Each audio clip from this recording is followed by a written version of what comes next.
Ya, Assalamualaikum warahmatullahi taala wabarakatuh. Kepada hadirin sekalian, auzubillahi minasyaitonirrajim. Bismillahirrahmanirrahim. Alhamdulillahirabbil alamin wassalatu wassalamu ala asyrafil anbiya'i wal mursalin sayyidina Muhammad wa ala alihi washabihi ajmain. Asyhadu an la ilaha illallah wa asyhadu anna Muhammadan abduhu wa rasuluh. Rabbi shrah li sadri wa yassir li amri wahlul 'uqdatam min lisani yafqahu qawli. Hana nak mulakan tazkirah pada hari ini dengan mengucapkan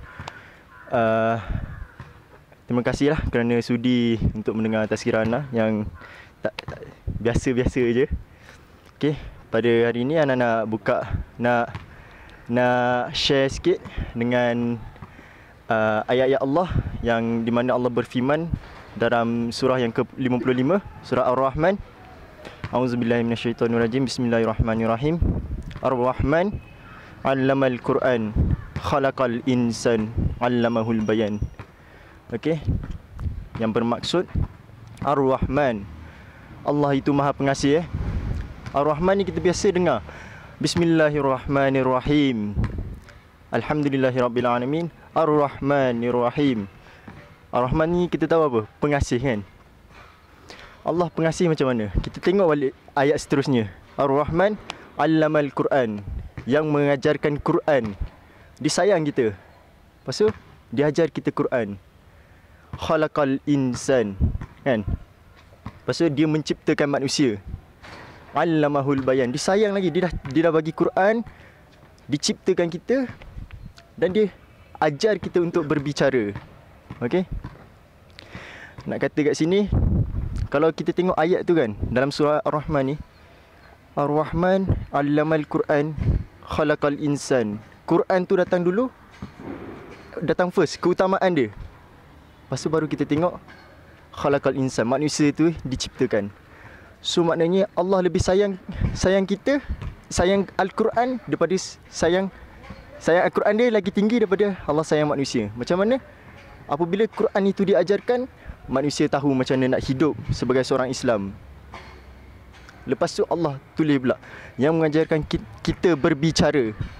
Dia tak kata Ar-Rahman 'allamal Quran, khalaqal insan, 'allamahul Arabian. Dia tak kata mengajarkan kita berbicara dalam bahasa Arab.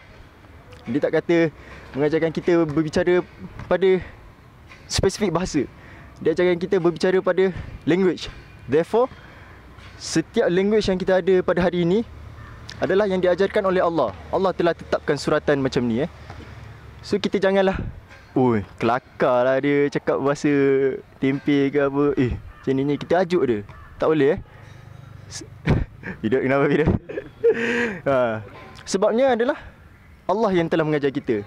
Dan apa yang Allah ajarkan tu bukan untuk kita select macam ayat ni okey sesuai untuk dibuat mencarut ke apa ke. Tidak Benda yang diturunkan tu untuk agar kita mengambil pengajaran. Okey, yang seterusnya nak katakan Al-Quran. Kalau dari perkataan Quran tu, apakah maksud dia? Quran ni adalah benda yang a lot, mean selalu dibaca.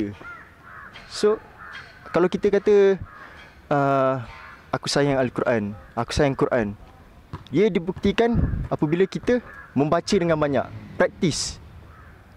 And then kita tengok ayat first tu, Ar-Rahman, Allah yang Maha Pengasih. Kenapa dia kata yang? Kalau kita dengar pakcik tu yang paling kaya, maksudnya dia sedang kan? Yang tu maksudnya sedang. So macam yang paling miskin, dia miskin sekali, miskin, dia tetap miskin lah. So yang Maha Pengasih ni maksudnya dia, Allah sentiasa mengasihi kita. Bismillahirrahmanirrahim, yang Maha pengampun lagi pengasih. Pengasih yang penyayang, minta maaf. So Ar-Rahman 'allamal Quran, dia mengajarkan kita Al-Quran. Khalaqal insan, insan, apa maksud insan? Insan maksudnya forgetful, pelupa. Kenapa dia panggil insan forgetful? Kita kena tahu something untuk kita lupa kan? Kita kena tahu, ni aku dah tahu. Lepas tu forget. So apa yang kita tahu? Apa yang insan ni, apa yang manusia lupa. Okey, kalau kita belik dalam surah Al-A'raf, surah ke-7 ayat 162. 162 di mana Allah cakap, sebelum kita lahir ni, dekat dunia yang sementara ni, kita telah ditanya, siapakah Tuhanmu? Allah. So, nak cakap kat sini, kalau nanti kita ke akhirat nanti, Allah tanya, siapa Tuhan kamu? Kita kena jawab Allah.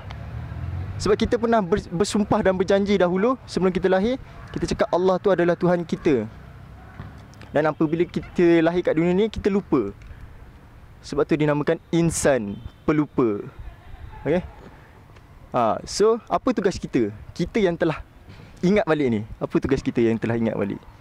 Kita kena bagi tahu kawan-kawan kita yang lupa. Lepas tu, Allamahul bayan, mengajar berbicara.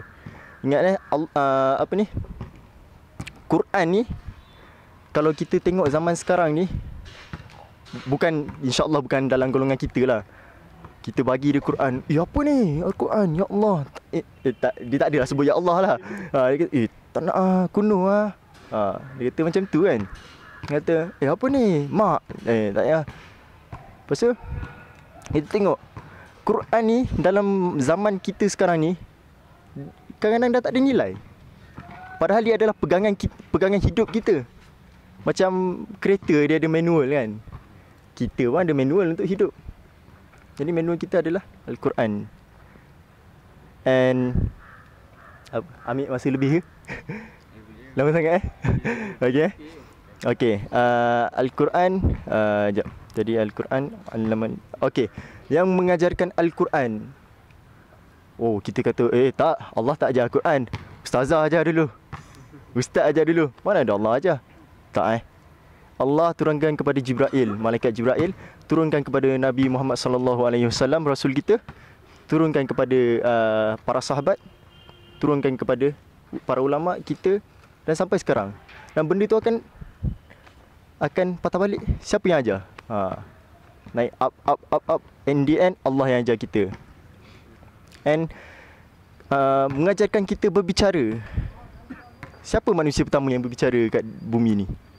Nabi Adam kan? Siapa yang ajar dia berbicara? Allah. Dan perbezaan pertuturan tu Allah juga yang jadikan. So perbicaraan ni adalah Allah yang jadikan. So sahabat-sahabat sekalian, kita kena rajinkan diri kita untuk membelik prep manual hidup kita. Kita kena tengok apa yang diisikan. Walaupun benda tu simple. Ana ambil hujah-hujah ni pun dari sahabat ni bernama Norman Ali. Dia bagi satu pengupasan yang baik tentang walaupun 4 ayat saja. Ar-Rahman 'allamal Quran khalaqal insan 'allamahul bayan. Simple. Lepas tu tengok balik seterusnya. Asy-syamsu wal qamaru bihusban. Matahari dan bulan tu berputar, ada perhitungan dia. Spesifik. Macam mana? Cuba kalau satu hari tu matahari tak terbit. Allah ciptakan makhluk, benda-benda lain ciptaannya, semuanya dia dah fix. Kecuali kita. Kita Allah suruh kita semayang, kita main game. Allah suruh kita buat ni, kita pergi buat benda lain. Padahal bila dah dengar hayya 'alas solah, marilah kita menunaikan solah. Hayya 'alal falah, marilah kita menunaikan kejayaan, menuju kejayaan. Kenapa hayya 'alas solah, hayya 'alal falah? Sebabnya selepas tu kalau kita pergi solat, kita dapat kejayaan. Ketahuilah para sahabat-sahabat sekalian, kalau kita kejar dunia baru kita kejar akhirat, tak jadi. Kalau kita kejar akhirat, kita kejar dunia, baru jadi. Kenapa? Okay, let's say kalau kita nak baca buku. Hayya 'alas solah. Nanti dulu. Aku nak baca buku jap, Tapi kalau kita think another way, hayya 'alas solah. Stop. Simpan perasaan ni dulu. Tunggu dia meluak-luak tu. Biar dia meluak-luak. Kita pergi semayang dulu. Dan lepas tu baru kita balik tu, aku dah semangat ni. Tadi aku dah baca sampai mana. Kita boleh cepat balik, pick up balik. Ni. InsyaAllah ada keberkatan di situ. Dan Al-Quran ni Allah turunkan agar kita yang tadi macam Ana cakap, Quran tu read a lot. Bila kita kata membaca Al-Quran tu, kita kena belakang tu ada a lot. I read Quran a lot. Allah dah tetapkan pada kita sekurang-kurangnya 5 kali kita baca Quran. 5 kali dalam solat kita. Alhamdulillah. Begitu hebatnya Nabi Muhammad kita yang telah tunjuk kita jalan agar kita tak macam, kalau kita kata sibuk sangat pun, at least 5 kali. Very basic. Okay, insyaAllah sama-samalah kita bertakwa kepada Allah dan meninggalkan segala larangannya dan mengerjakan segala suruhannya. Ana tutup tazkirah Ana dengan tasbih kafarah dan suratul As, dan Ana nak ucapkan minta maaf kalau ada salah cakap, dan semua yang Ana cakapkan ini adalah datang dari Allah. Okay, alhamdulillah. Auzubillahi minasyaitonir rajim. Bismillahirrahmanirrahim. Subhanakallahumma wa bihamdika asyhadu an la ilaha illa anta astaghfiruka wa atubu ilaik. Bismillahirrahmanirrahim. Wal 'asri innal insana lafi khusr illa alladziina aamanu wa 'amilus solihati wa tawassaw bil haqqi wa tawassaw bis sabr. Assalamualaikum warahmatullahi taala wabarakatuh.